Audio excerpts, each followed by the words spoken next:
This ECG is taken from this website. You can see the name of this website, and I want to give credit to this website.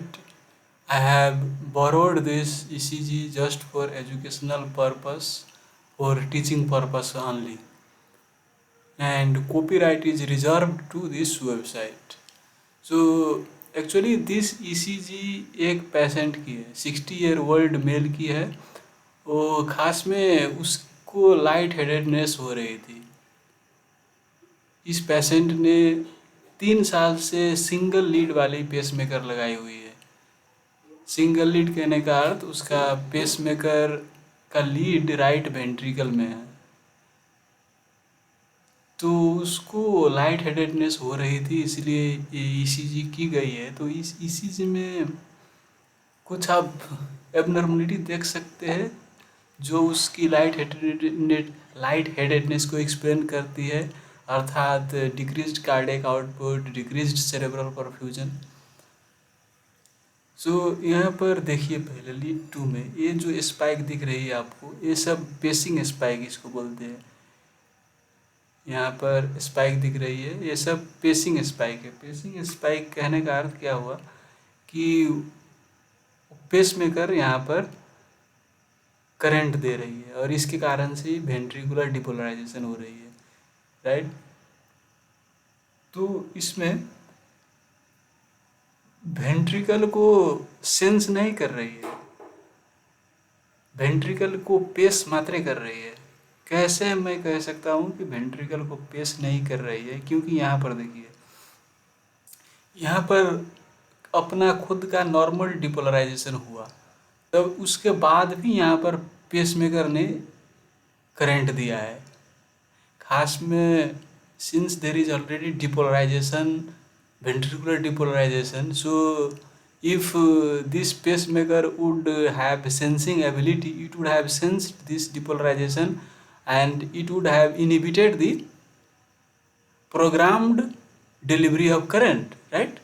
लेकिन यहाँ पर तो current दे रहा है, खुद की depolarisation भी है और रिपोलराइजेशन जब हो रही है उस वक्त यहाँ पर करंट दे रही है, राइट।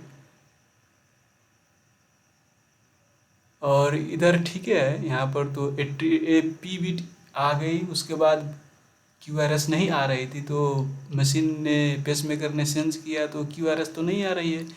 तो देखिए कितना प्रोलॉन्ग पीआर है, उसके बाद मशीन ने अब करंट दिया है, तो वेंट्रिकुलर पेसिंग हो गई।